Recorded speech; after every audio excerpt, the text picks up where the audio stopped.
اللهم صل على محمد وعلى آل محمد كما صليت على إبراهيم وعلى آل إبراهيم إنك حميد مجيد اللهم بارك على محمد وعلى آل محمد كما باركت على إبراهيم وعلى آل إبراهيم إنك حميد مجيد. گزشتہ جمعے میں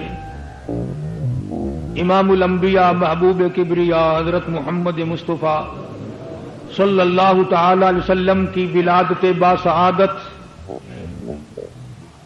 آپ کی تشریف آوری،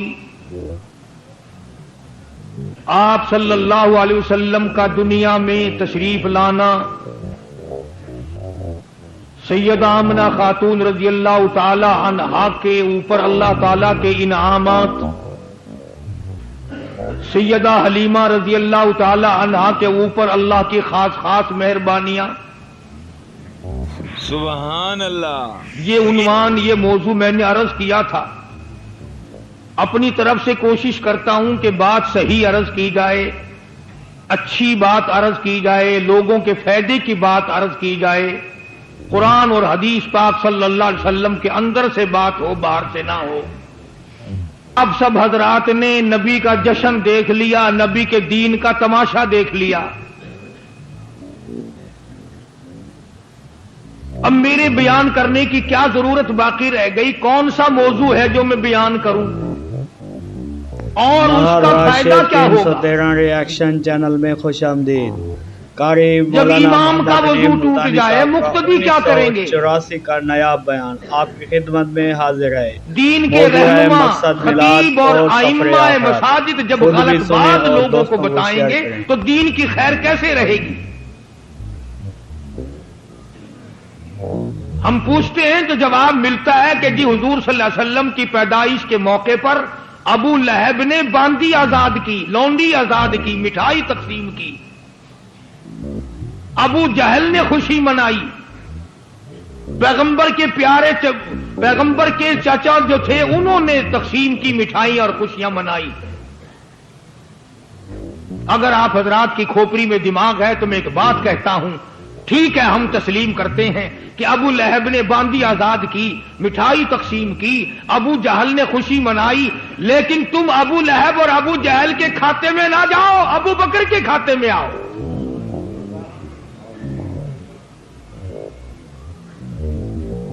آپ ابو لہب نے باندی آزاد کی تو پتھر بھی اسی نے مارے. ابو جہل نے اگر خوشی منائی تو پیغمبر کو سب سے زیادہ دکھ بھی اسی نے دیے. اور میں کہتا ہوں ابو لہب کی پارٹی میں نہ جاؤ، ابو بکر کی پارٹی میں آؤ. جب سے آنکھ ملی، جب سے زبان ملی، جب سے ہاتھ ملا، خدا کی قسم اتنا وفادار نکلا کہ آج بھی جا کے دیکھ قبر ساتھ بنوائی ہے. نبی کا جشن بنانا بڑا آسان ہے. عوام نے، حکام نے رل مل کر تماشا بنا لیا. اور میں کہتا ہوں نبی کے دین کا تماشا نہ بناؤ، کب کہیں تم خود تماشا نہ بن جاؤ. فرمایا اَفَلَمْ يَهْدِ لَهُمْ كَمْ أَهْلَكْنَا قَبْلَهُمْ مِنَ الْقُرُونِ. جن لوگوں نے اپنے نبیوں کے دین کو تماشا بنایا، تمسخر بنایا، اس کا مذاق اڑایا، پروردگار عالم نے ان کو ایسا برباد کیا دنیا میں نام و نشان باقی نہیں. ابو بکر صدیق رضی اللہ تعالیٰ عنہ کی سنت پہ عمل کرو، صدیق اکبر کا طریقہ کار اپناؤ، ابو لہب کی پارٹی میں نہ جاؤ، ابو جہل والا طریقہ اختیار نہ کرو، عثمان ذی النورین والا طریقہ اختیار کرو، علی مرتضی والا طریقہ اختیار کرو، حسنین کریمین والا طریقہ اختیار کرو. ابو لہب ابو جہل تمہیں کیا دیں گے؟ وہ تو خود ہی مارے گئے.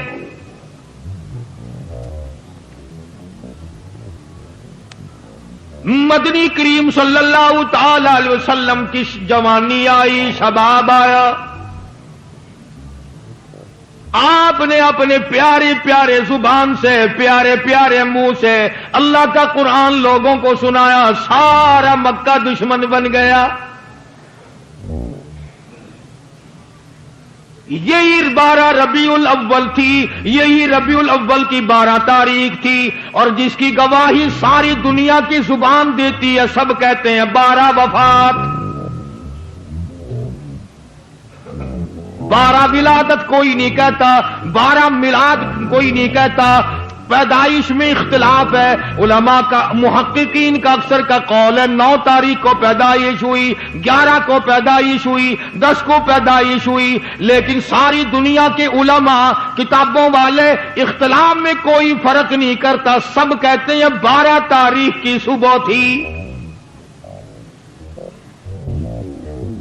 تمہیں اپنی تیری بیوی مر جائے تجھے غم ہوتا ہے، تیرا جوان بیٹا مر جائے تجھے صدمہ پہنچتا ہے، تیرا اور کوئی نقصان ہو جائے تجھے صدمہ ہوتا ہے، جب وہ مڑ مڑ کر دن آئے، تیری بیوی فوت ہو جائے، تیری پیاری بیگم رخصت ہو جائے، جب وہ دن آتا ہے تو کلیجہ پکڑ کے بیٹھا رہتا، آج کے دن جدائی ہوئی تھی، تیرا جوان بیٹا فوت ہو جائے، جب وہ دن آئے، ماں باپ روٹی نہیں کھاتے، سارا دن روتے ہیں، آج کے دن ہمارے لخت جگر کا جنازہ اٹھا تھا۔ وفادار بیوی جس کا خامن فوت ہو جائے، وہ اس تاریخ کو روٹی نہیں کھا سکتی، پانی نہیں پی سکتی، ہمسائی عورتیں آ کے کہتی ہیں تجھے کیا بات ہے، بڑی غمزدہ سی نظر آتی ہے، مونجھی نظر آتی ہے، وہ کہتی ہے آج کے دن میرا سہاگ اجڑا تھا، آج کے دن میرے پیارے شوہر کا جنازہ اٹھا تھا۔ او لوگوں، ان لوگوں سے جا کے پوچھو تم ناچنے والوں کو غم کیسا، تماشے والوں کو غم کیسا، ڈھول بجانے والوں تمہیں غم کیسا، باجے بجانے والوں تمہیں غم کیسا، VCR چلانے والوں تمہیں غم کیسا۔ کبھی ابو بکر کی قبر سے جا کے پوچھو جس دن تیرا یار جدا ہوا تھا تجھ پہ کیا بیتی تھی۔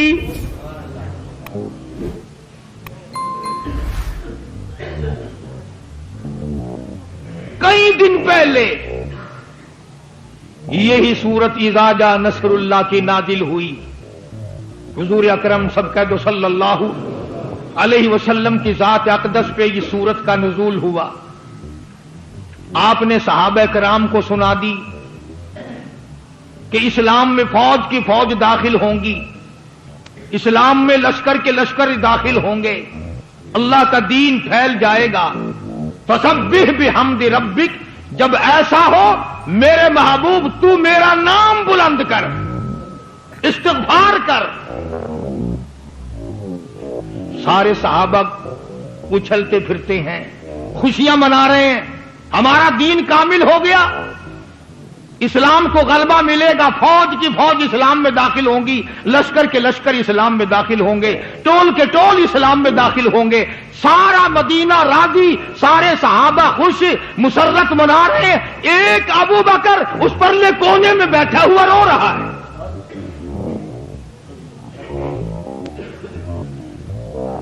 کسی نے پوچھا او صدیق تجھے کیا بات ہے، کیا غم ہے،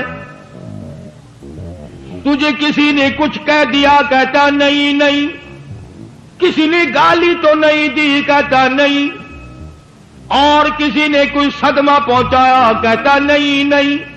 کوئی پریشانی آ گئی؟ نہیں نہیں۔ پھر روئے کیوں چلا جا رہا ہے؟ بے تحاشا ہر وقت کیوں روتا ہے؟ رات کو بھی روتا ہے، دن کو بھی روتا ہے۔ اذا جاء نصر اللہ کی صورت نازل ہو گئی، مسلمان سارے خوشیاں منا رہے ہیں، مدینہ سارا راضی ہو رہا ہے، تو اکیلا کیوں روتا ہے؟ ابو بکر کہتا مدینے والوں کو پتہ نہیں، اسی صورت سے مجھے پتہ چل گیا یار کی جدائی کا وقت آ گیا۔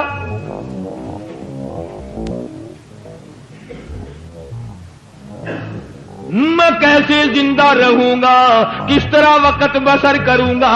مجھے اسی صورت سے پتہ چل گیا کالی کملی والے کا آخری وقت آ پہنچا۔ تجھے کیا معلوم ہے، تجھے کیسے پتا چل گیا؟ ابو بکر فرماتے ہیں اعلان قرآن مجید کا فسبح بحمد ربک واستغفر، میرا نام بیان کرتا جا، استغفار کرتے جاؤ، انہ کان توابا، پھر میری طرف رجوع کرو۔ کیا مطلب؟ دین پورا ہو گیا، اسلام مکمل ہو گیا، مذہب پورا ہو گیا، سارے لوگوں تک قرآن مجید پہنچ گیا، اب میرے محبوب میرے پاس آ جاؤ۔ مدنی کریم صلی اللہ تعالی علیہ وسلم کی ذات اقدس حجۃ الوداع کے لیے مکہ میں تشریف لائے۔ آپ ایک ناقہ، ایک ڈاچی اونٹنی پہ سوار ہیں اور خطبہ ارشاد فرمایا یا ایھا الناس، او لوگوں، او عربیوں، اجمیوں، کالوں، گوروں، امیروں، غریبوں، فقیروں، وزیروں، اچھا کھانے والوں، ہلکا کھانے والوں، اعلیٰ درجے کے کپڑے پہننے والوں، معمولی قسم کی کپڑے پہننے والوں، یا ایھا الناس، اے لوگوں، اتقوا ربکم، ڈرو اس پروردگار سے جس کے قبضے میں سارا جہان ہے۔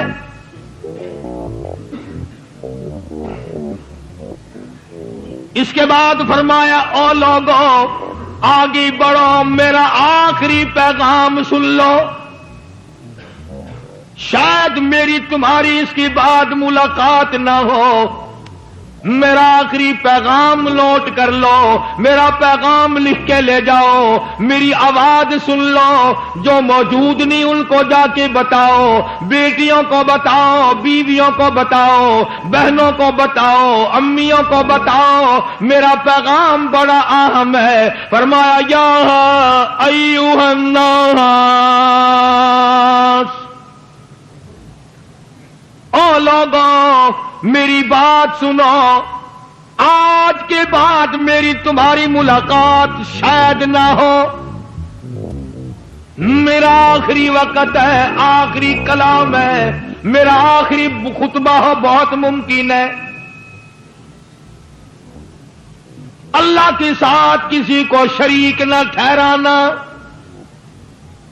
اس پروردگار کی ذات میں، صفات میں کسی کو شریک نہ بنانا، کسی کو مشکل کشا نہ جاننا، کسی کو حاجت روا نہ جاننا، کسی کو اپنی مصیبتوں کے دور کرنے والا نہ سمجھنا، اور میں تمہارا آخری پیغمبر ہوں، رسالت میں بھی کسی کو شریک نہ بنانا۔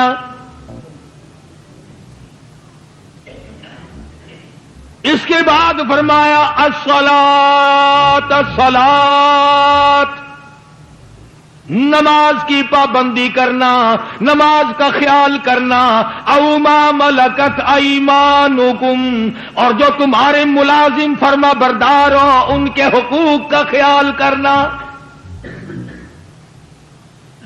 فرمایا میری امت کے یتیموں کا خیال کرنا، محتاجوں کا خیال کرنا، غریبوں کا خیال کرنا، اگر تم ان کا خیال نہ کرو گے مارے جاؤ گے۔ وہیں پر قرآن کریم کی الیوم اکملت لکم دینکم، قرآن کی آیت نازل ہوئی۔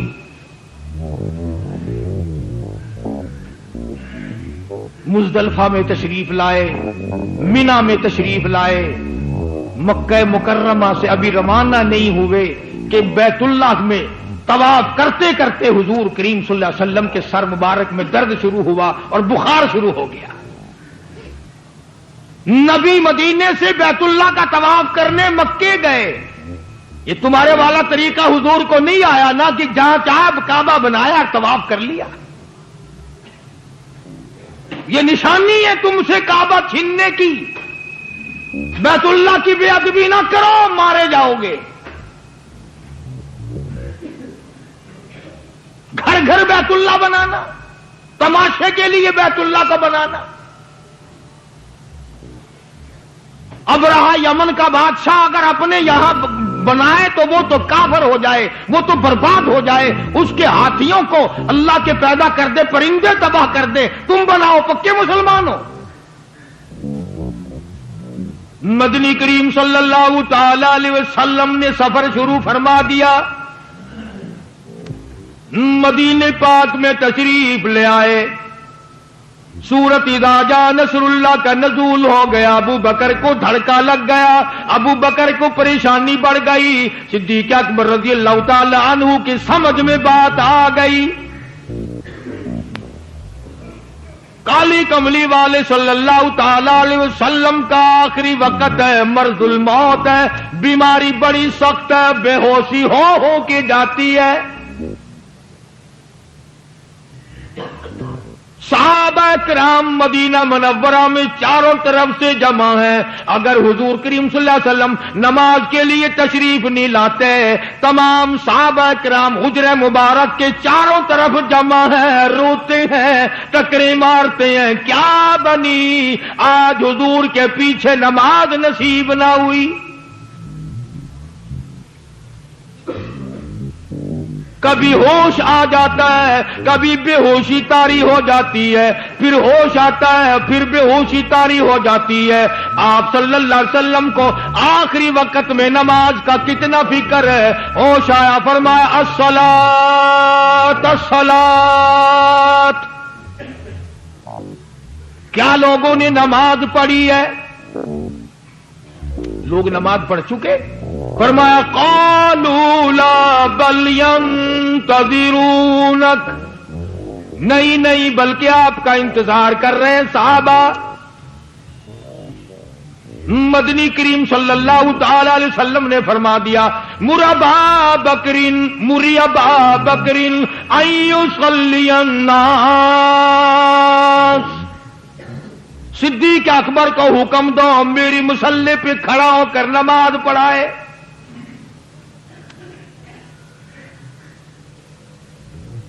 حضرت عباس رضی اللہ تعالی عنہ اور ایک اور جلیل القدر صحابی کو بلایا، دونوں کے کندھوں پہ ہاتھ مبارک رکھ کر مسجد کی طرف تشریف لا رہے ہیں، جماعت پہلے کھڑی کراتی ہے۔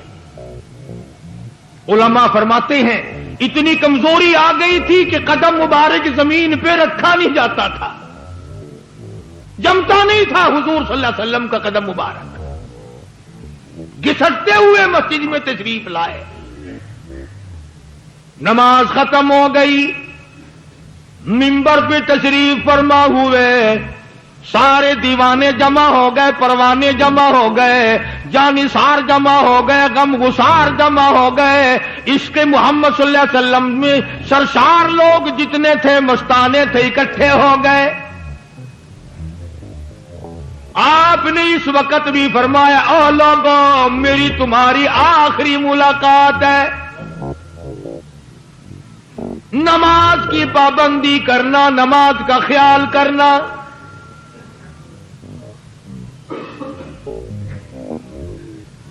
اس کے بعد کتنے مسائل سمجھائے جن کی آج مولوی چوری کرتا ہے، بتاتا نہیں ہے، اگر بتائے تو تم حاجی، تم چودھری، تم شیخ، تم خان لوگ ناراض ہو کے جاتے ہو، مولوی کیا کرے؟ امام الانبیاء محبوب کبریا حضرت محمد مصطفیٰ صلی اللہ علیہ وسلم نے فرمایا او مدینے کے لوگوں، او میرا کلمہ پڑھنے والوں، او میری جماعت کے لوگوں، میں نے کسی کو اگر ستایا ہو وہ آج مجھے ستا لے۔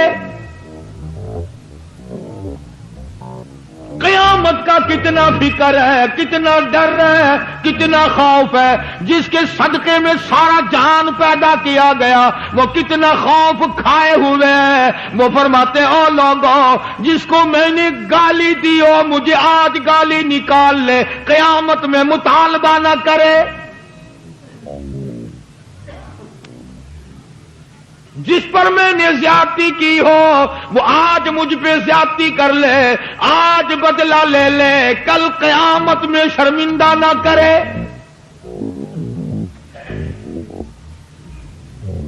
مولوی تمہیں کیوں بتائے؟ مولوی نے قیامت میں جانا نہیں،